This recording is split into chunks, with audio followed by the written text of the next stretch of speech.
பிதாவாகிய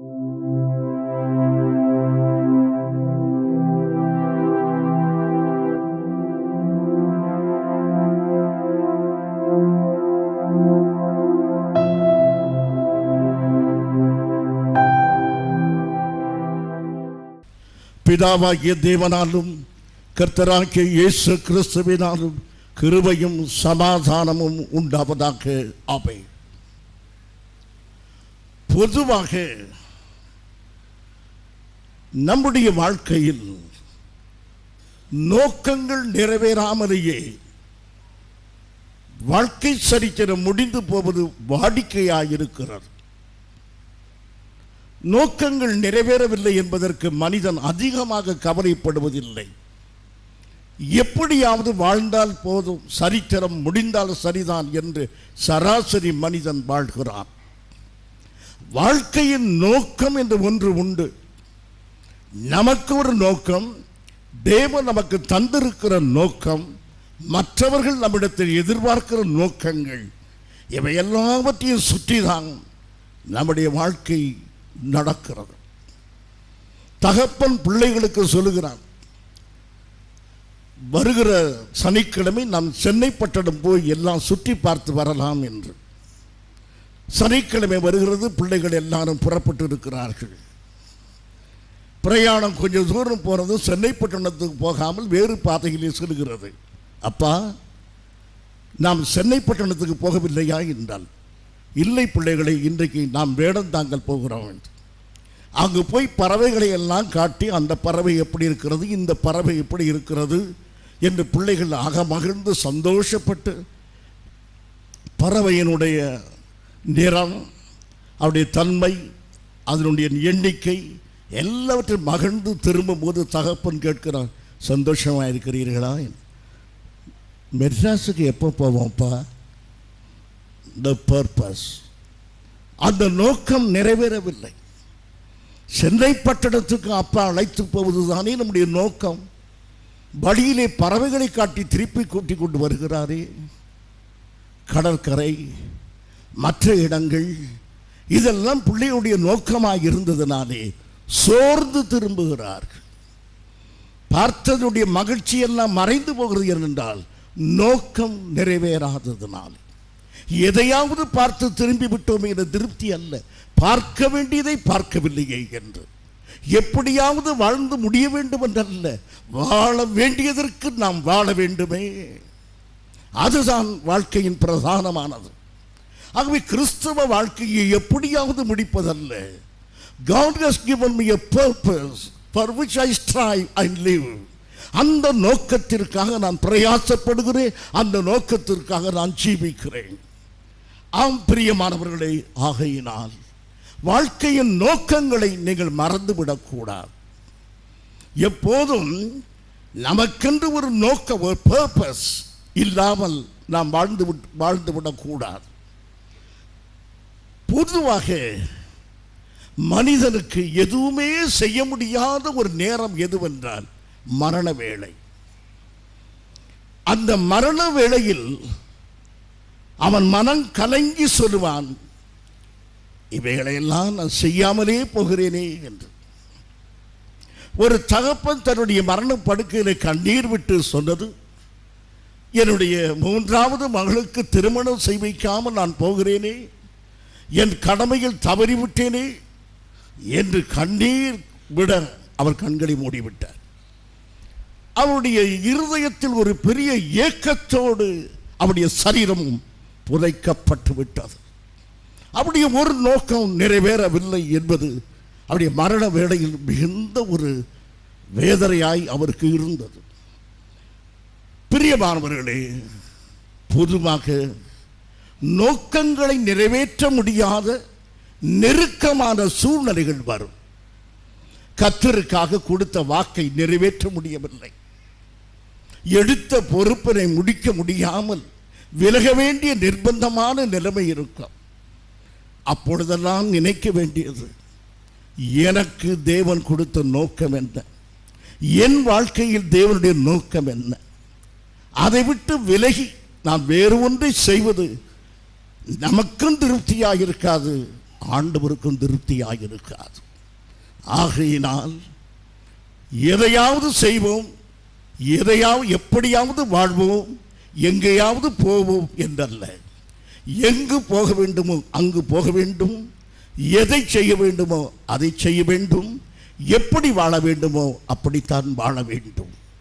இதுதான் தேவன் நமக்கு குறித்த அருமையான காரியம். ஆனால் நோக்கத்தை நிறைவேற்ற முடியாத ஒரு வேளை என்பது மரண வேளைதான். ஏன் மரணத்தை பற்றி சொல்கிறேன் என்றால், நோக்கம் என்பதை நிறைவேற்ற முடியாத நிர்பந்தமான நிலைமை மரண வேளை. ஆண்டவராகிய இயேசு கிறிஸ்து சிலுவையிலே தொங்கிக் கொண்டிருக்கிற வேளை. இன்னும் கொஞ்ச நேரத்திலே அவருடைய சரித்திரம் உலக பிரகாரமாய் முடிய போகிறது. விரோதிகள் எல்லாரும் முடித்து விட்டோம் என்று எண்ணுகிறார்கள். ஆண்டவர் அகோர பாடுகளுக்கு மத்தியில் இருக்கிறார். அப்போது அவருடைய உள்ளத்திலே ஒரு பிதாவின் நோக்கத்தை நிறைவேற்ற வேண்டுமே. என் பிதா எனக்கு கொடுத்த நோக்கம் இந்த மரணத்தினாலே உலக ஜனங்களை மீட்டெடுக்க வேண்டும். அந்த மரணத்தை சந்திப்பதற்கு முன்பு அந்த நோக்கத்தை அவர் நிறைவேற்ற இன்னும் பிரயாசப்படுகிறார். லூக்கா சுவிசேஷம் 23ஆம் அதிகாரம் 34ஆம் வசனம். அருமையானவர்களே, இயேசு சிலுவையிலே ஏறெடுத்த மன்றாட்டு அவருடைய பிரதானமான நோக்கத்தை நிறைவேற்றுகிறது. மனுக்குலத்தின் ரட்சிப்பாக வந்தவர் கடைசி தருணத்திலும் தன் மரணத்தினாலே எல்லாரையும் ரட்சிப்பதற்கு முன்பு தன்னுடைய ஜெபத்தினாலே அநேகரை ரட்சிப்புகள் நடத்த வேண்டும் என்று சொல்லி, பிதாவே அவர்கள் செய்கிற பாவங்களை மன்னியும், அவளை ரட்சியும் என்று ஜெபம் பண்ணுகிறார். அந்த நோக்கம் நிறைவேற வேண்டும், தான் உலகத்துக்கு வந்த நோக்கம் நிறைவேற வேண்டும் என்று சொல்லி அந்த கடைசி நேரத்திலும் பிதாவின் நோக்கத்தை நிறைவேற்ற வேண்டும் என்று தான் இருந்தார். செயலற்று போயிருக்கிற அந்த வேளையிலும் அவருடைய மனதை அழிக்கிற மிகப்பெரிய காரியம், the purpose for which he was introduced in this world. எந்த நோக்கத்திற்காக இந்த உலகத்துக்கு அவர் அறிமுகப்படுத்தப்பட்டாரோ அந்த நோக்கத்தை நிறைவேற்ற வேண்டும் என்பதிலே அவர் அத்தனை அக்கறை உடையவராயிருந்தார். என் பிரியமான சகோதரனே, சகோதரியே, உங்களுடைய வாழ்க்கையின் நோக்கங்களை நிறைவேற்றுவதிலே நீங்கள் அக்கறை உடையவர்களாக இருக்கிறீர்களா? நிறைவேற்றாமல் போகலாம், நெருக்கமான வேளைகள் வரலாம். ஆனால் what God has assigned me, I will do. There should be your determination. கர்த்தர் எனக்கு கொடுத்ததை நான் செய்வேன், தேவன் எனக்கு கொடுத்ததை நான் விட்டுவிட மாட்டேன். எந்த சூழ்நிலையாக இருக்கட்டும், நான் கர்த்தர் எனக்கென்று ஒப்புவித்த இந்த வாழ்க்கையிலே அவருடைய நோக்கங்களை செய்வதற்கு நான் தவறி போகவே மாட்டேன் என்று நாம் உறுதியாக இருக்க வேண்டும். அருமையானவர்களே, பொதுவாக உலகத்தினுடைய செல்வங்கள் எங்கே இருக்கின்றன என்று சொல்லும் பொழுது, ஒரு ஆசிரியர், ஒரு சிந்தனையான ஒரு தேவ பக்தர் இப்படி சொல்லுகிறார்: குவைத் நாடு, ஈராக் நாடு, சவுதி அரேபியா போன்ற நாடுகளில் உள்ள எண்ணெய் கிணறுகள் அல்ல. The oil fields in Kuwait, the kingdom of Saudi Arabia, Iraq, இங்குள்ள எண்ணெய் கிணறுகள் அல்ல நம்முடைய சொத்துக்கள். ஆப்பிரிக்காவில் உள்ள தங்க சுரங்கம் அல்ல, அது சோவியத் நாட்டில் உள்ள யுரேனியம் அல்ல நம்முடைய சொத்துக்கள். நம்முடைய மிகப்பெரிய சொத்து எங்கே இருக்கிறது என்றால் டோல்கேட்டிலே இருக்கிறது, கல்லறை தோட்டத்திலே மூடி கிடக்கிறது. கல்லறை தோட்டத்தில் என்ன சொத்து இருக்கிறது? எலும்புகளும் அழுகி போன சதை, அது அல்ல. பாடாத பாடல்கள் முடங்கி கிடக்கின்றன, எழுதாத புத்தகங்கள் மடங்கி கிடக்கின்றன, சொல்லாத பிரசங்கங்கள் அப்படியே அங்கு புதையுண்டு கிடக்கின்றன. அவைகளை எல்லாம் உலகத்துக்கு சொல்லாமலேயே சரித்திரம் முடிந்து விட்டது. எத்தனை வார்த்தைகளை சொல்ல வேண்டிய உதடுகள் அமைதியாய் அடங்கிவிட்டன. எழுத வேண்டிய கைகள் அங்கு அடங்கிவிட்டன. நடக்க வேண்டிய கால்கள் அங்கு முடங்கிவிட்டன. லட்சியங்கள் தரிசனங்கள் மங்கிவிட்டன. பொக்கிஷங்கள் புதைந்து போய்விட்டன. தேவ நோக்கங்கள் எல்லாம் சிதைந்து போய்விட்டன. என் பிரியமான சகோதரனே சகோதரிகள், அந்த கல்லறை தோட்டத்திலே நாம் தூண்டி எடுப்போமானால் எத்தனை காவியங்கள், எத்தனை ஓவியங்கள், எத்தனை எழுத்துக்கள், எத்தனை கடிதங்கள், எத்தனை பாடல்கள் உலகத்துக்கு வராமலேயே முடங்கி போய்விட்டன. காரணம் என்ன? வாழ்க்கையில் தங்கள் நோக்கத்தை நிறைவேற்றாமல் போய்விட்டார்கள். பிரியமானவர்களே, வாழ்க்கையின் நோக்கத்தை நிறைவேற்றாமல் மடிந்து போவது என்பது ஒரு பெரிய குற்றம். சாவதே ஒரு குற்றம். எப்படி சாவது குற்றம்? நமக்கு கொடுக்கப்பட்ட நோக்கத்தை, தேவன் நமக்கு தந்த தரிசனத்தை, தேவன் நமக்கு தந்த தாளந்தை பயன்படுத்தாமலே நாம் மரித்து போனால் அப்படி சாவதே குற்றம். அது நல்லதல்ல. ஆகவே அருமையானவர்களே, எந்த விதத்திலும் எப்பொழுதும் தேவ நோக்கத்தை நிறைவேற்றவர்களாயிருக்க வேண்டும். தேவ நோக்கங்களை தள்ளிவிடாதீர்கள். 1000 காரணம் இருக்கலாம். நான் இதை செய்ய மாட்டேன், என்னை தவறாக புரிந்து கொள்கிறார்கள், என்னை குற்றப்படுத்துகிறார்கள், என்னை வேண்டாம் என்று சொல்கிறார்கள். 1000 பேர் 1000 சொல்லட்டும். தேவ நோக்கத்தை நிறைவேற்றுங்கள். ஆண்டவர் உங்களை நம்பி இருக்கிறார். இந்த காரியங்களை நீங்கள் செய்வீர்கள் என்று நம்பி இருக்கிறார். அருமையானவர்களே, பார்ப்போம். ஆதியாகமம் 50ஆம் அதிகாரம் 25ஆம் வசனம். உயிரோடு இருக்கிற யோசேப்பு தன் எலும்புகளை குறித்து கட்டளை கொடுக்கிறார். ஒரு பெட்டியில் இட்டு அந்த எலும்புகளை சுமந்து போகிறார்கள். அந்த எலும்புகளுக்குள் ஒரு பெரிய பொக்கிஷம் இருக்கிறார். அந்த பெட்டிக்குள்ளே ஒரு பெரிய பொக்கிஷம். என்ன? சாதாரண எலும்புகள் அல்ல, தேவனது நோக்கத்தை நிறைவேற்றின சரித்திரத்தின் அடையாளங்கள் யோசேப்பின் எலும்புகள். கர்த்தருடைய நோக்கத்தை முழுமையாக நிறைவேற்றினதுதான் யோசேப்பின் எலும்புகள். நம்முடைய கல்லறை சொல்ல வேண்டும், தேவனதன் நோக்கத்தை நிறைவேற்றிய மனிதன் இங்கு படுத்திருக்கிறான் என்று. மரணத்தை குறித்து மாத்திரம் சொல்ல, வாழ்க்கை முழுவதும் நிறைவேற்றினாலே தனி மரணத்தில் இந்த சாட்சி உண்டாகும். பிரியமானவர்களே, யோசேப்பின் சரித்திரம் வெற்றி சரித்திரம் அல்ல. அவனுடைய எலும்புகள் அவனுடைய பாதியுடைய வெற்றி தூண்கள் அல்ல. குழியில் தூக்கி போட்டது வெற்றி தூண் அல்ல. அந்நியருக்கு வெற்றி போட்டது வெற்றி தூண் அல்ல. சிறைச்சாலையிலே எகிப்திலே குற்றவாளியாக இருந்தது வெற்றி தூண் அல்ல. இவை எல்லாவற்றுக்கும் மத்தியிலும் யோசேப்பினுடைய வாழ்க்கை, the success is not his lifestyle. அதாவது எல்லாவற்றிலும் வெற்றி பெற்றுக் கொண்டே இருக்க வேண்டும் என்பது அல்ல யோசேப்பினுடைய வாழ்க்கை. எல்லா விதத்திலும் தேவ நோக்கம் நிறைவேற வேண்டும் என்பது யோசேப்பின் வாழ்க்கை. You may not be successful in your life, but you must be purposeful. உங்கள் வாழ்க்கையில் வெற்றி இல்லாமல் போகலாம், ஆனால் நீங்கள் தேவ நோக்கத்தை நிறைவேற்றவர்களாக இருக்க வேண்டும். வாழ்க்கையில் அநேக காரியங்கள் தோற்று போகலாம், பரவாயில்லை.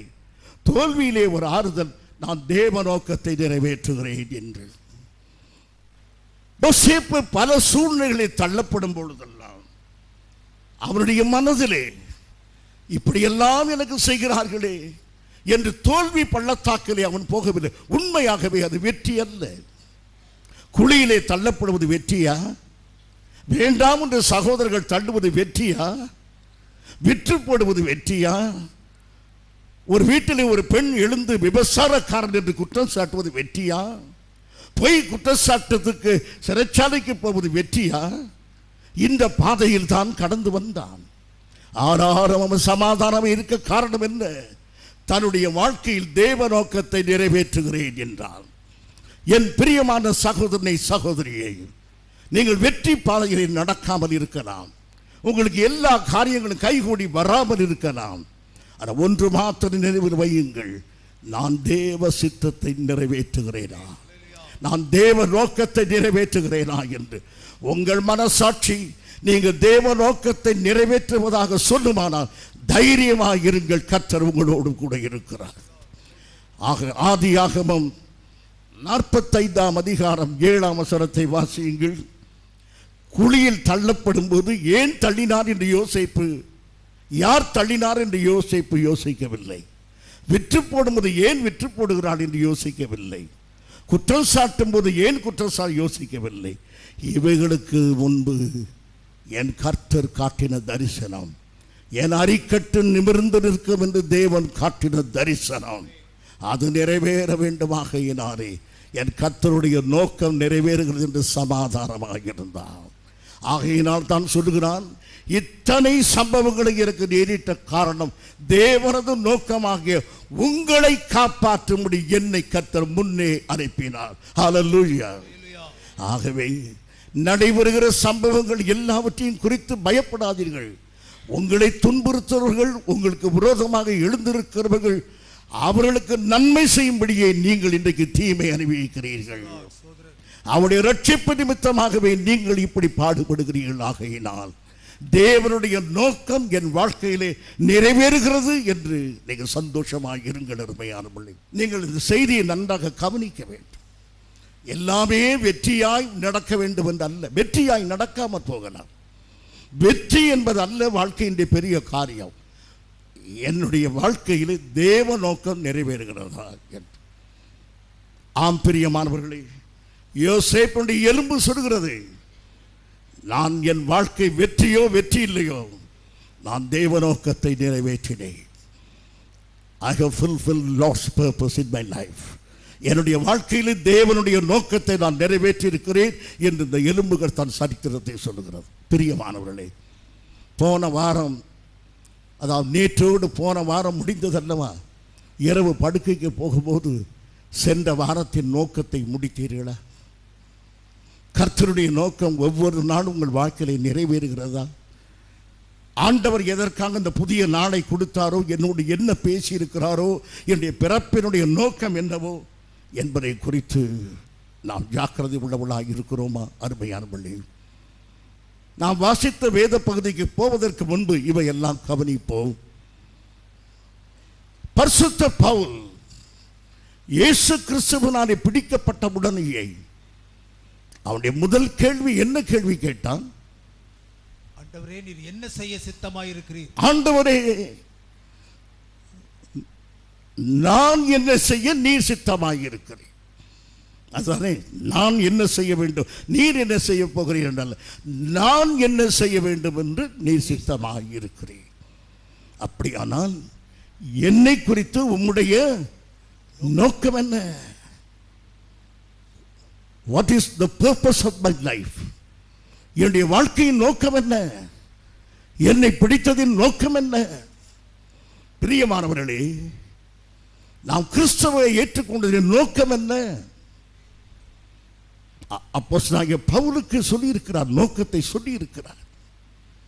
அந்த நோக்கத்தை அவன் ஒருபோதும் மறந்து போகிறதில்லை. 2 தீமோத்தேயு 4ஆம் அதிகாரம் 6ஆம் வசனம்,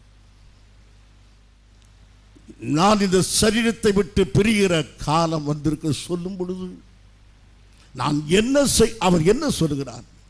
அநியாயமாய் குற்றம் சாட்டப்பட்டேன், என்னை இப்படியெல்லாம் அடித்தார்கள், நான் ஒரு பெரிய பணக்கார விட்டு பிள்ளை, எனக்கு இதெல்லாம் நேரிட்டு விட்டது என்று சொல்லாதபடி அவன் அறிக்கை இப்படி அமைகிறது. 7ஆம் வசனத்தை வாசியுங்கள். நல்ல போராட்டத்தை போராடினேன், ஓட்டத்தை முடித்தேன், விசுவாசத்தை காத்துக்கொண்டேன். அதுதான் அவனுடைய வாழ்க்கையின் நோக்கம்.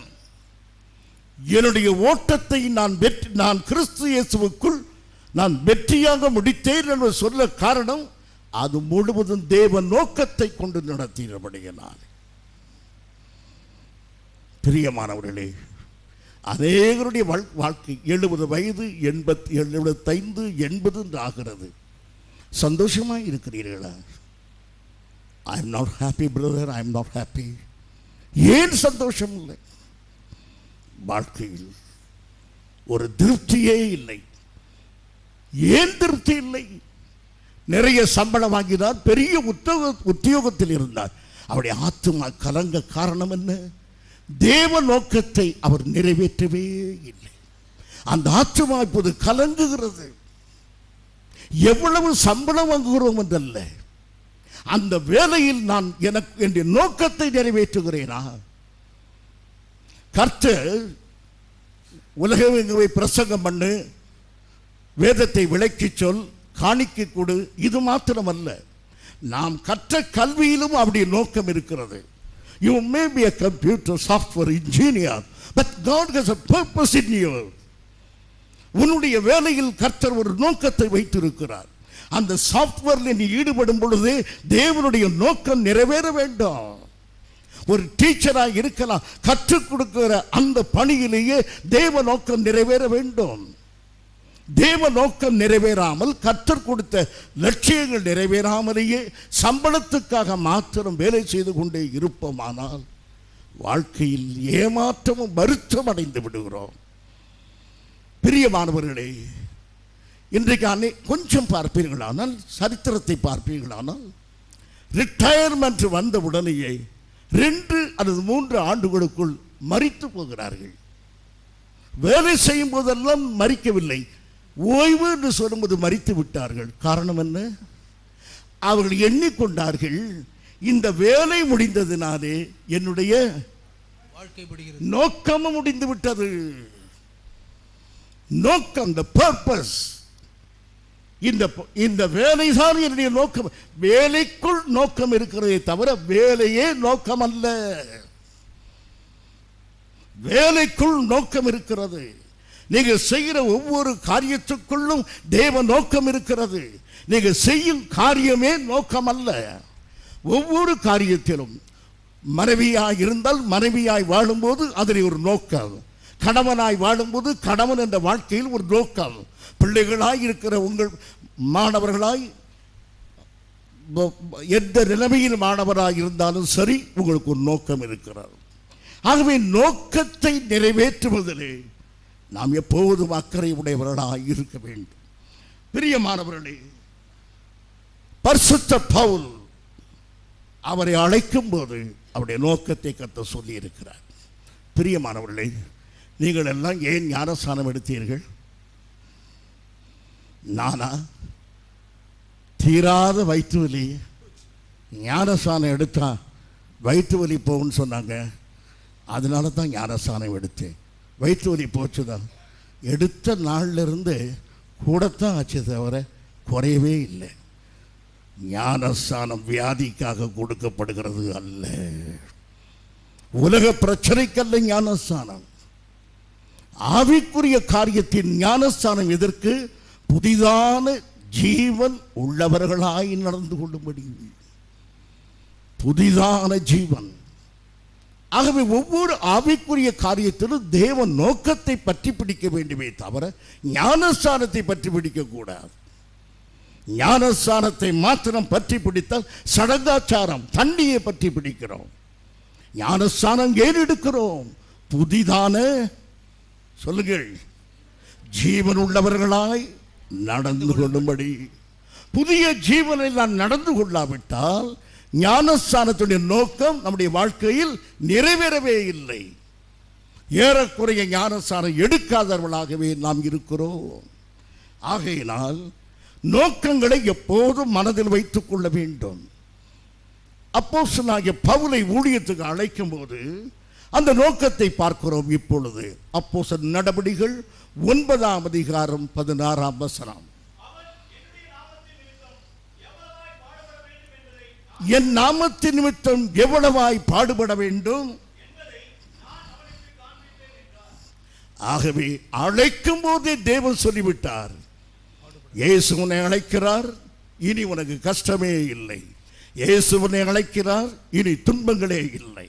இயேசு உன்னை அழைக்கிறார், உன் கண்ணீர் யாவையும் துடைப்பார். அது அல்ல, நீ கண்ணீர் விட வேண்டியது இருக்கும். என் நிமித்தம் நீ பாடுகள் அனுபவிக்க வேண்டும், என் நிமித்தம் நீ துன்பங்களை அனுபவிக்க வேண்டும். இதுதான் தெய்வ நோக்கம். அந்த நோக்கம் நிறைவேறுகிற வேளை நெருங்குகிறது. பவுலுடைய வாழ்க்கையிலே தேவ நோக்கம் நிறைவேறிக்கொண்டே இருக்கிறது. அப்படி நிறைவேறுகிற ஒரு கட்டம் வரும் பொழுது, எருசலேமுக்கு போக வேண்டும் என்று சொல்லும்போது ஜனங்கள் அவனை பிடித்து இழுத்து நிறுத்தி, பவுலே எருசலேமுக்கு போகாதே, உன்னை துன்பப்படுத்தி விடுவார்கள், உன்னை பாடுபடுத்தி விடுவார்கள், உனக்கு மிகுந்த வருத்தமும் சஞ்சலமும் உண்டாகும். என் சகோதரனே பவுலே, எருசலேமுக்கு போகாதே என்று அழுது அழுது அவனை பிடிக்கிறார். போகாதே பவுலே, எருசலேமுக்கு போகாதே என்கிறார். தன்னை சுற்றிலுமாய் கண்ணீர் வடிக்கிற மக்களுக்கு மத்தியிலே தனக்காக இரத்தம் சிந்தின இயேசு கிறிஸ்துவனுடைய நோக்கத்தை அவர் நினைக்கிறார். அநேக மக்களுக்கு அநேக இடங்களில் எனக்காக நீ பாடுபட வேண்டும், நீ எனக்காக வேதனை அனுபவிக்க வேண்டும் என்று அவரை அழைத்த அழைப்பு, அந்த நோக்கம் அவருக்கு முன்னே வருகிறது. அந்த நோக்கத்தை அவர் உறுதியாக பற்றி கொண்டு இப்போது அவர் சொல்கிறார். அப்போஸ்தலர் நடபடிகள் 21:13, நீங்கள் அழுது ஏன் என் இருதயத்தை உடைய பண்ணுகிறீர்கள்?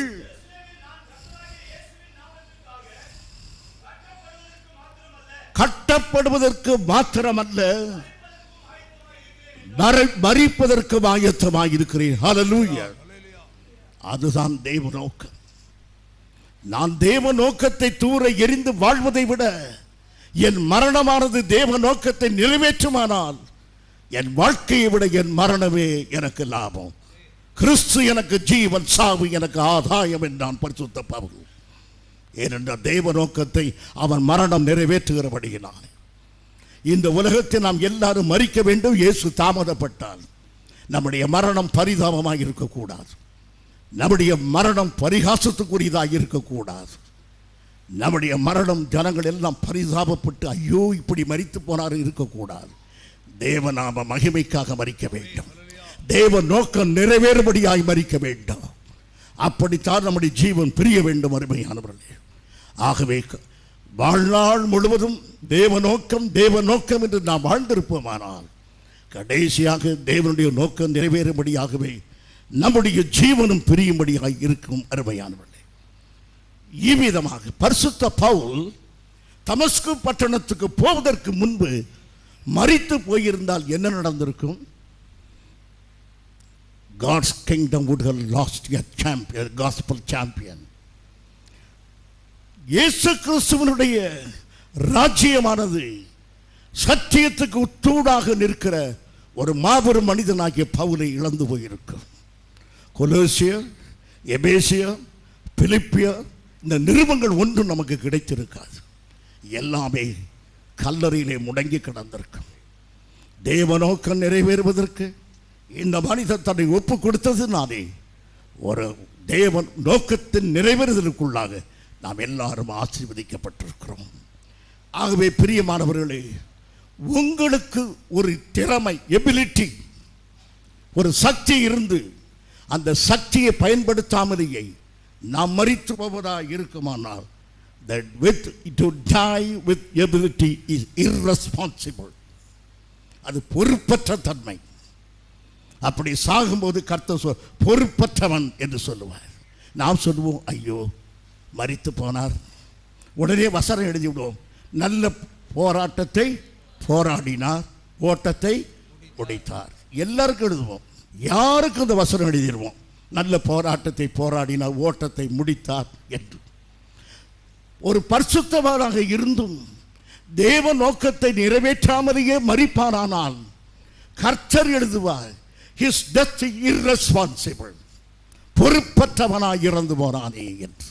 அப்னேரே அப்னேரே, மதி கெட்டவனாக நீ மரித்ததென்ன என்று கேட்டது போல பொறுப்பற்றவனாய் மரித்து விடக்கூடாது. நான் மரணத்தை குறித்து இந்த காலை வழியிலே உங்களை அழைத்து கொண்டு போகவில்லை. என காலையிலே கல்லறை தொடர்ந்து கூப்பிடுகிறாரே, அதல்ல. பர்பஸ்ஃபுல் லைஃப், நோக்கத்தோடு வாழ வேண்டும் என்பதற்காக சொல்லும். பிரியமானவர்களே, இப்போது நான் சமயம் அதிகமாக இல்லாததினாலே இயேசு கிறிஸ்துவுடைய சிலுவை பாட்டுக்கு போய் நான் பேதுருவை பற்றி சொல்லி முடிக்க விரும்புகிறேன். லூக்கா சுவிசேஷம் 23ஆம் அதிகாரம் 34 வசனத்தை வாசியுங்கள். என் அருமையான சகோதரனே சகோதரியே, ஆண்டவருடைய கரங்கள் ஏழை மக்களுடைய கண்ணீரை துடைத்து அற்புதங்களை செய்தது. அவருடைய கரத்தினாலே எத்தனையோ சுகம் பெற்றார்கள். அந்த கரங்கள் இப்போது செயலற்று போய்விட்டன. ஆணிகள் கடாபப்பட்டு விட்டன. பெத்தானியா, எருசலேம், தெக்கப்பூரியா, கலிலேயா, யூதேயா என்று அலைந்து தெரிந்த அவருடைய பாதங்கள் இப்போது அடங்கிவிட்டன. அந்த பாதங்கள் இனி எங்கேயும் போக முடியாத நிலையில் அவள் ஆணிகளால் கடாவப்பட்டு விட்டன. எட்டிய தூரத்துக்கு மேலே எட்டி பார்க்க முடியாதபடி அவருடைய பார்வையும் குறைந்து விட்டது. எதுவுமே செய்ய முடியாத நிர்பந்தமான நிலைமைக்கு இயேசு சிலுவையிலே தள்ளப்பட்டிருக்கிற வேளையிலே ஒன்றே ஒன்று செய்ய முடியும், என்னாலே ஜெபிக்க முடியும் என்றார் ஆண்டவர். எதையுமே நம்மாலே செய்ய முடியாவிட்டால் செய்ய முடிய ஒன்று மரண வேளையிலும் கூட நான் செய்யக்கூடிய ஒரு காரியம் ஜெபம். அந்த ஜெபத்தை தேவ நோக்கத்திற்காக பயன்படுத்தினார். He used a prayer for Lord's purpose, God's purpose. தேவ நோக்கம் நிறைவேறுவதற்காக. ஆகவே எதுவுமே செய்ய முடியாது என்று தேவன் முழங்கிவிடவில்லை. இயேசு அமைதியாக இருக்கவில்லை. எதையுமே செய்ய முடியாத இந்த நேரத்திலும் என் பிதாவின் நோக்கத்தை நான் நிறைவேற்றிக்கொள்ள ஒரே வாய்ப்பு அவர்களுக்காக நான் ஜெபம் பண்ணுவேன். ரட்சிப்பை தொடங்கி வைக்கிறார். அந்த ஜெபத்தின் மூலமாகத்தான் பேதுருவின் பிரசங்கத்தை கேட்டு ஆயிரக்கணக்கான பேர் ரட்சிக்கப்பட்டார்கள். அருமையானவர்களே, ஆகையினால் கடைசி நேரத்தில் கூட தேவ நோக்கத்தை நிறைவேற்றினவராய் நமது ஆண்டவராகிய இயேசு கிறிஸ்து இருந்தார். இப்போது நான் செய்தியுடைய கடைசி பகுதிக்கு நான் வர விரும்புகிறேன். நிறைய சொல்ல வேண்டும் விரும்பினேன். அருமையானவர்களே,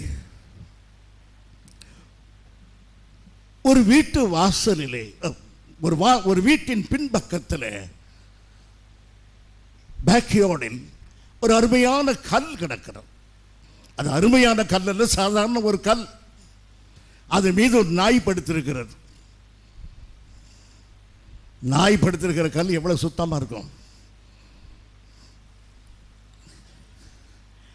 அந்த கல்லை ஒருவன் கேட்டான், இந்த கல்லை எனக்கு தருவாய் எப்பா, தூக்கிட்டு போப்பா. இந்த தோட்டத்தில் இது ஒரு இந்த நாய் இப்படி படுத்து இப்படியெல்லாம் இருக்கு, தூக்கிட்டு போக. உடனே அவன் எடுத்துட்டு போயிட்டான்.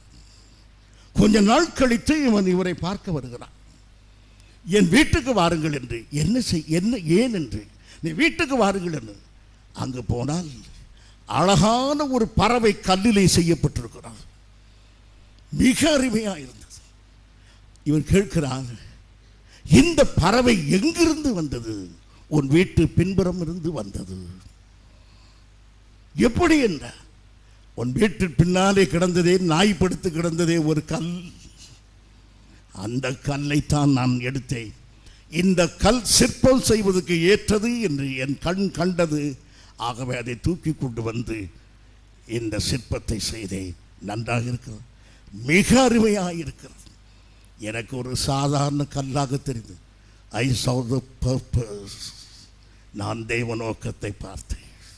தேவ நோக்கத்தை பார்த்ததினாலே அந்த நோக்கத்தை நிறைவேற்றினேன். அன்றைக்கு எருசலேம் ஓரத்திலே ஒரு கல் கிடந்தது. அதுதான் பேதுரு. a rough stone.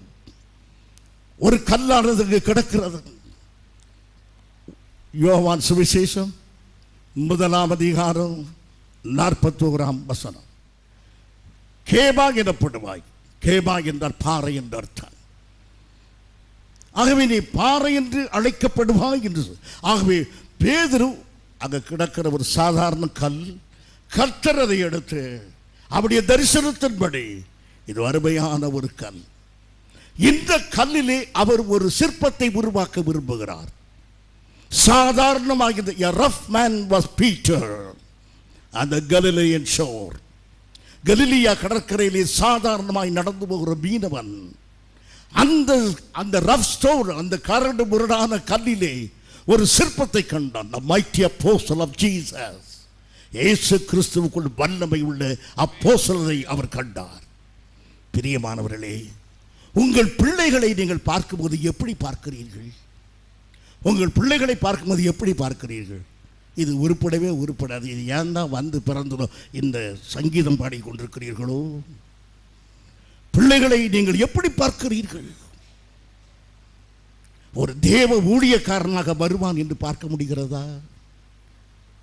அல்லது ஒரு இன்ஜினியராய், ஒரு டாக்டராக, சமூக சீர்திருத்தவாதியாக, சிந்தனையாளனாக அவன் உருவாவான் என்பதை நீங்கள் பார்க்கிறீர்கள் அருமையானவர்களே? எதையுமே பார்க்காமல் வாய்ஸானா கஞ்சி ஊத்துனா போதும். மிக சாதாரண தரிசனம், மிக சாதாரண தரிசனம். இந்த தரிசனம் உங்களுக்கு கஞ்சியே கிடைக்காது. பிள்ளைகள் கஞ்சி ஊற்றுவதற்காக அல்ல, என் பிள்ளைகள் சத்தியத்தில் நடக்கிறார்கள் என்பதை போல வேறு சந்தோஷமே இல்லை. என் பிள்ளைகள் எழுந்து பெரிய வல்லவர்களாகி இருப்பார்கள். யோசிப்பா, என்னுடைய மகனாலே சமுதாயத்துக்கு பலன் உண்டா? என்னுடைய மகளாலே மற்றவர்களுக்கு பிரயோஜனம் உண்டா? இதுதான் பெற்றோர்கள் காண வேண்டிய தரிசனம். உங்கள் பிள்ளைகளை குறித்து வாட்ஸ் தி பர்பஸ்? இந்த பிள்ளைகளை பெற்றிருக்கிறோமே எதற்காக? கிளுகிளுப்பு வாங்கி கொடுப்பதற்கு பிள்ளைகளை பெற்றோம். எதற்காக பிள்ளைகளை பெற்றோம்? தி லார்ட்ஸ் பர்பஸ். தேவனது நோக்கம் என் பிள்ளையின் வாழ்க்கையை நிறைவேற வேண்டும். அதற்காகத்தான் கர்த்தருடைய பிள்ளைகளை பிள்ளைகளுக்கு என்ன பெயர்? நம்ம நிறைய பெயர் வைக்கிறோம். இது தரித்திரம், இது சனியை, இது உருப்படாது, உயிரை வாங்க வந்திருக்குது, இது எனக்கு வாய்த்த சிலுவை. கர்த்தர் சொல்கிறார், தேவனது சுதந்திரம், தி காட்ஸ் இன்ஹெரிட்டன்ஸ். நீங்கள் அதை விசுவாசிக்கிறீர்களா? உங்கள் பிள்ளைகள் தேவனுடைய சுதந்திரம் என்று? எத்தனை பெற்றோர்கள் உங்கள் பிள்ளைகள் நிமித்தமாக மகிழ்ந்து நீங்கள் கரம் தூக்க முடியும்? கை தூக்கி கர்த்தரை ஸ்தோத்திரம் ஆண்டவா, ஸ்தோத்திரம் ஆண்டவரே, நன்றி. பிள்ளைகள் தேவனது சுதந்திரம். என் பிள்ளைகளிடத்தில் நான் தேவ நோக்கத்தை பார்க்கிறேன். இதுதான் நல்ல தரிசனம். இந்த தரிசனத்தை ஆண்டவர் எடுத்து பேதுருவை அழைத்தார். பேதுரு ஊழியத்துக்கு வந்து வளர்த்துக்கணும். ஆண்டவருடைய நோக்கம் என்ன? பிதாவின், தன்னுடைய அப்பாவின் நோக்கம் என்ன? அவர் சிலுவைக்கு போக வேண்டும். ஏன் சிலுவைக்கு போக வேண்டும்? சிலுவையில் போனால் தான் எல்லாரையும் ரட்சிக்க முடியும். இதற்காகத்தான் பேதுருவை அழைத்தார். எதற்காக? சிலுவைக்கு போகிற தன்னோடு இருந்து சிலுவை பாதையை கற்றுக்கொண்டு ஜனங்களுக்கு சிலுவையை பிரசங்கம் பண்ண வேண்டும் என்று அவனை உருவாக்கி கொண்டே வருகிறார். ஒரு நாள் மத்தேயு சுவிசேஷம் 16ஆம் அதிகாரம் 22ஆம் வசனம். யாரை கடிந்து கொள்கிறான்? இயேசுவை. இயேசுவை பார்த்து தனியாக கூட்டிட்டு போய் சொல்லுறான், இந்த சிலுவை அது இதுன்னு பேசாதீங்க, இதெல்லாம் நல்லதே இல்லை. ஜனங்கள் எவ்வளவு ஆசையாக உம்மிடத்தில் ஓடி வருகிறார்கள், எப்போ பார்த்தாலும் சிலுவை மரணம் என்றே பேசுகிறீர்கள் என்று. உன்னை ஆண்டவர் சொன்னார், என் கண்ணே எத்தனை அன்பு உனக்கு, நீ எவ்வளவா என்னை நேசிக்கிறாய் சொன்னாரா? மிக அருமையாய் சொல்கிறார் பாருங்கள். அவரோ திரும்பி பேதுருவை பார்த்து, எனக்கு பின்னாக போ சாத்தானே, நீ எனக்கு இடரலாய் இருக்கிறாய், தேவனுக்கு ஏற்ற வழி சிந்தியாமல். அவரை அருமையாக அழைத்த தேவன் இப்போது அவனை பார்த்து அப்பாலே போ சாத்தானே என்றான். உடனே பேதுரு அங்கிருந்து ஓடி போய் விட்டான்னு சொல்லவில்லை. ஏனென்றால் தேவன் அவனை கடித்து கொள்ளுகிறார். தேவ நோக்கத்தை நிறைவேற்றாமல் தடைபடுகிறது எல்லாம் பிசாசுகள். ஆகவே உங்களை கர்த்தருடைய நோக்கம் உங்களுக்கு நிறைவேறக்கூடாது, நீங்கள் தேவ நோக்கத்தை நிறைவேற்றக்கூடாது, கர்த்தர் கொடுத்த பணியை நீங்கள் செய்யக்கூடாது என்று உங்களை தடை செய்கிற எண்ணம் பிசாசினுடைய எண்ணம். இனி நான் கர்த்தருக்காக, இனி நான் சபைக்காக எதையுமே செய்ய மாட்டேன் என்ற தீர்மானத்தை உனக்கு கொண்டு வந்தது சாத்தான். நீங்க என்ன சொல்ல வேண்டும்? உடனே அப்பாலை போ சாத்தானே, தேவன் எனக்கு கொடுத்த பணியை நிச்சயமாய் செய்வேன், என் கர்த்தர் எனக்கு கொடுத்த கடமையை நான் செய்வேன். அதுபோல உங்கள் குடும்பத்திலும் ஜெபம் பண்ண வேண்டிய நேரத்தில் ஜெபம் பண்ணுங்கள், பிள்ளைகளுக்கு ஆலோசனை சொல்லுங்கள், சத்தியத்தை சொல்ல வேண்டிய சத்தியத்தை சொல்லுங்கள். பிரியமானவர்களே, இதற்கு விரோதமாகவே போனான். உடனே கர்த்தர் பேதுருவை கூப்பிட்டு, எஸ் சாத்தானே இங்க வா, நீ எனக்கு எதிரடையாகவே இருக்கிறாய். 12 பேர்ல நீ ஒருத்தன் டிஸ்மிஸ். நாம இருந்தால் என்ன சொல்லியிருப்போம்? உடனே எக்ஸிக்யூட்டிவ் கமிட்டி வாங்க, எல்லாரும் சீஷர்களும் இந்த பேதுருவை இன்னையிலிருந்து நீக்குகிறோம். உடனே எல்லாரும் என்ன சொல்லுவோம்? அல்லேலூயா, நல்ல வேலை போகட்டும். எந்த நேரம் முந்திரி கூட்டம் மாதிரி நான் தான் இருப்பான், இந்த லீடராக இருந்துக்கிட்டு இருந்தான், போட்டோம், நெக்ஸ்ட் லீடர் நான் தான். ஆண்டவர் தள்ளவில்லை. God saw the purpose. கையில் எடுத்த கல்லை தேவன் கீழே போடவில்லை. என் பிரியமான சகோதரனே சகோதரியே, நீ எடுத்த கல் இன்றைக்கும் அற்பமாக இருக்கலாம். ஆனால் தேவ நோக்கத்தை பார்த்த அந்த சிற்பத்தை வரைவதில் நீ ஜாக்கிரதையாக இரு. கல்லை தூர போடாதே, உன் தரிசனத்தை தூர போடாதே, உன் சந்தர்ப்பத்தை தூர போடாதே. There is a vision deep in your heart. God has given that vision. Work upon it. அதில் நீ வேலை செய். கர்த்தர் தன் நோக்கத்தை நிச்சயமாகவே நிறைவேற்றுவார். Hallelujah. ஆகையினால் தேவ நோக்கம் நிறைவேற பிரயாசப்படுங்கள் அருமையானவர்களே. இப்போது ஆண்டவர் பேதுருவோடு பேசுகிறார். பேதுருவே, நீ என்ன இருந்தாலும் என்னை மறுதலித்து விடுவாய். இவ்வளவு தூரம் என்னோடு நடக்கிறாய் அல்லவா, என்னை தெரியாதென்றே நீ சொல்லிவிடுவாய் என்று. அப்படி சொல்லும்போது அவன் சொல்லுகிறான். வாசியுங்கள் 35 வசனம், மத்தேயு 26:35. மத்தேயு 26:35. நான் உம்மோடு மரிக்க வேண்டியதாக இருந்தாலும் உம்மை மறுதலிக்கவே மாட்டேன் என்றார். யாரை எதிர்த்து பேசுகிறான்? கர்த்தரையே எதிர்த்து பேசுகிறான். ஆமாண்டவரே, நான் அப்படி செய்யாதபடி செய்யும் என்று சொல்லவில்லை. என்னையா அப்படி சொல்லுகிறீர்? நான் அப்படிப்பட்ட ஆள் அல்ல. அதோடு நிறுத்தி இருக்கலாம். இந்த 11 பேரும் மறுதலித்தாலும் ஐயா மறுதலிக்க மாட்டார். ஐயா செய்த வேலை கொஞ்சம் நாளில் தெரியும். பிரியமானவர்களே, உடனே ஆண்டவர் கூப்பிட்டு, ஐயா வா போ, நீ ஊழியத்தில் லாயக்கில்லை, நீ உன்னை மேன்மைப்படுத்துகிறாய். கல்லை கீழே போடவில்லை. இன்னும் தேவ நோக்கம் இன்னும் அவரை வற்புறுத்துகிறது. இன்னும் நம்பிக்கை இருக்கிறது, உருவாக்கலாம் என்று. உயிர்த்தெழுந்த உடனே செய்தி போகிறது. மார்க்கு சுவிசேஷம் 16ஆம் அதிகாரம் 7ஆம் வசனம். உயிர்த்தெழுந்த இயேசு தம்முடைய சீஷர்களுக்கு செய்தி அனுப்புகிறார். வாசியுங்கள். உயிர்த்தெழுந்த இயேசு கிறிஸ்து, நான் உயிர்த்தெழுந்து கலிலியாவுக்கு போகிறேன் என்ற செய்தியை யாருக்கு அறிவித்தார்?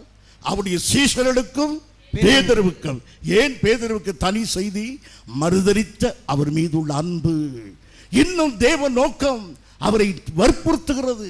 அந்த கல்லை உறுதியாக பற்றி கொண்டார். மறுதலித்த பேதுருவை தூர எறி, இது இனி இவனுக்கு வேண்டாம். அதுதான் பகுத்தறிவு இயேசுவுக்கு பேசியிருக்கும். The common sense of Jesus would appeal to you to throw away the stone. இந்த கல்லை தூரப்போடு என்ற அந்த அறிவு சொல்லி இருக்கும்.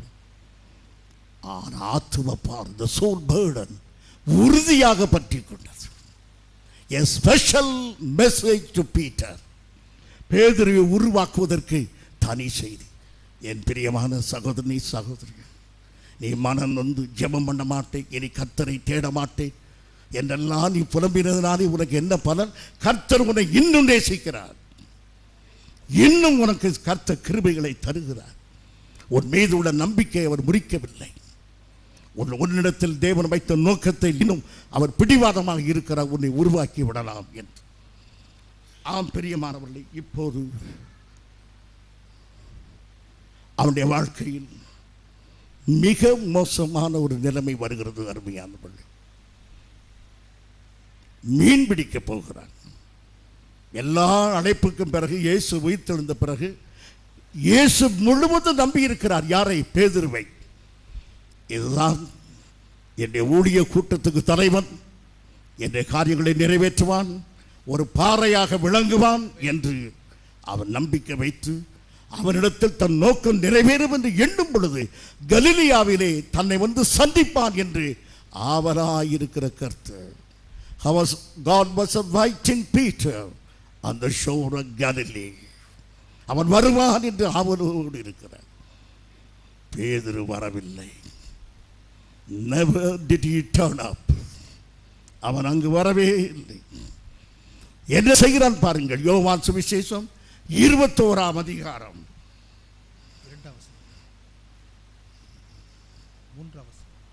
3ஆம் வசனத்தில், சீமோன் பேதுரு மற்றவனை நோக்கி மீன் பிடிக்க போகிறேன் என்றான்.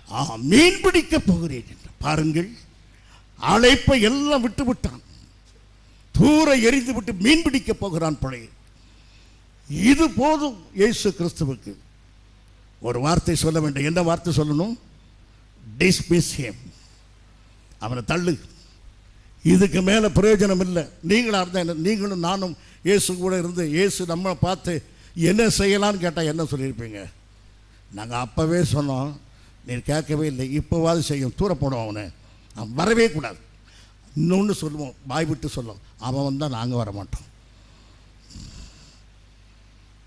என் பிரியமான சகோதரனே, இயேசு கிறிஸ்து இன்னும் தேவ நோக்கத்தை பற்றி பிடித்துக் கொண்டிருக்கிறார். இவனை உருவாக்கி விடலாம், இந்த நிலைமையிலும் உருவாக்கி விடலாம் என்று எண்ணினார். எல்லா 7 பேர் போனார்கள். அது 7ஆம் வசனத்தை வாசிங்க. ஆதலால் இயேசுவுக்கு அன்பாயிருந்த சீஷன் பேதுருவை பார்த்து அவர் கர்த்தர் என்றான். அது எத்தனாவது வசனம்? 7th verse. பேதுரு வாசி, அவன் வஸ்திரம் தரித்த இல்லாதபடி வாசிங்க. அவர் கர்த்தர் என்று சீமோன் பேதுரு கேட்டவுடனே தான் வஸ்திரம் இல்லாதவர் இருந்தபடியினால் தன் மேற்சட்டையை கட்டிக்கொண்டு கடலிலே குதித்தான். நீங்க வித்தியாசமா எடுத்துடாதீங்க. வஸ்திரமே இல்லாம இருந்தான்னு அதெல்லாம் அர்த்தம். அவன் என்ன வஸ்திரம் போட்டுக்கிட்டான்? மீன் பிடிக்கிற வஸ்திரத்தை போட்டுக்கிட்டான். இப்ப அந்த ட்ரெஸ்ஸோட போக முடியாது.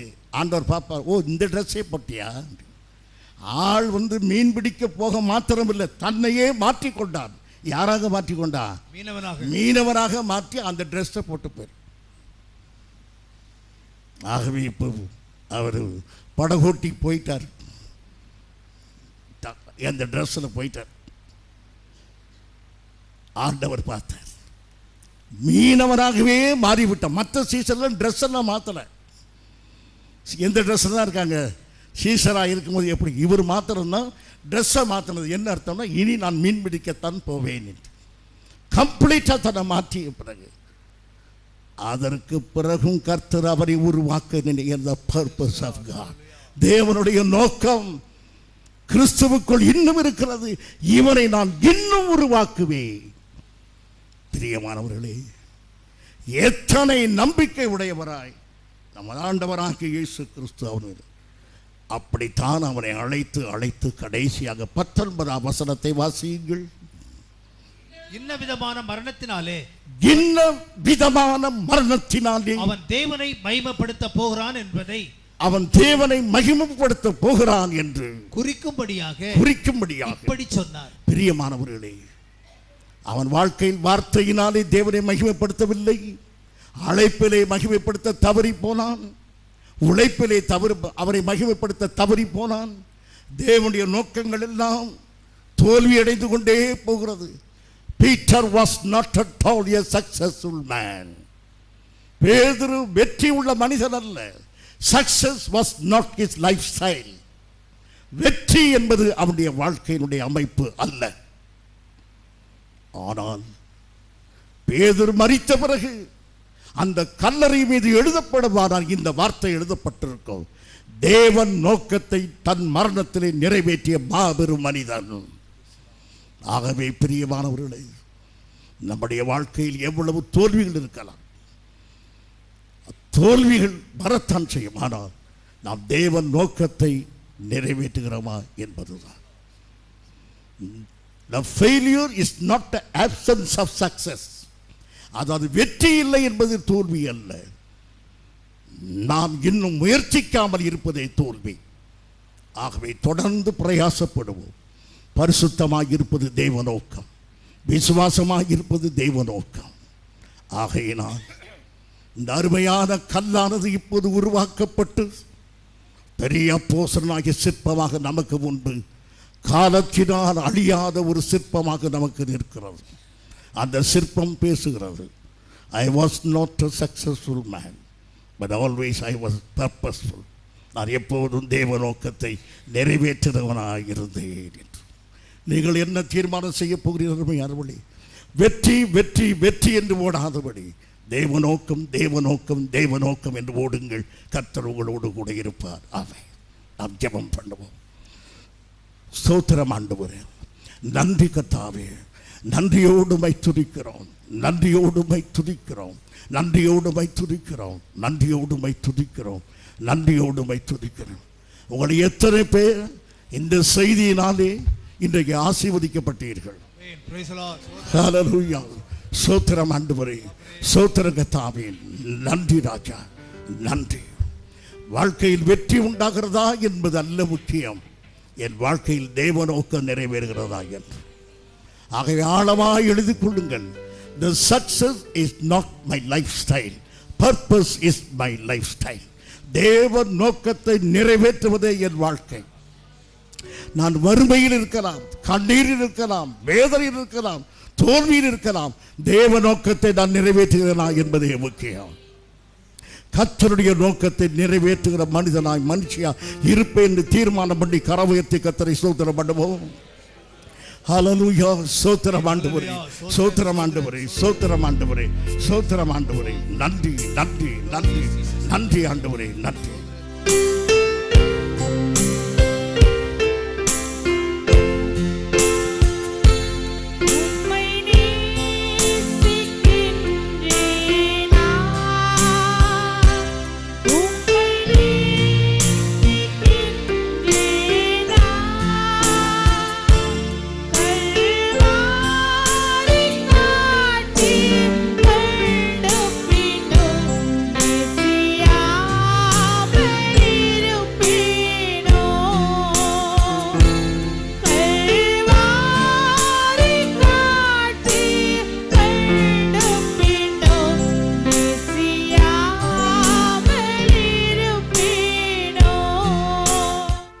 நீ என்னை நேசித்தால் என் கற்பனைகளை கைக்கொள், மரண பரியந்தம் உண்மையாயிரு, சுவிசேஷத்திற்காக தீங்கு அனுபவி. என் ஆத்துமாவே கர்த்தரை ஸ்தோத்திரி, என் முழு உள்ளமே அவர் பரிசுத்த நாமத்தை ஸ்தோத்திரி. என் ஆத்துமாவே கர்த்தரை ஸ்தோத்திரி, அவர் செய்த சகல உபகாரங்களை மறவாதே. ஆமென். நம்முடைய கர்த்தராகிய இயேசு கிறிஸ்துவின் கிருபையும் பிதாவாகிய தேவனுடைய அன்பும் பரிசுத்த ஆவியானவருடைய ஐக்கியமும் நம் அனைவரோடு கூட என்றும் இருப்பதாக.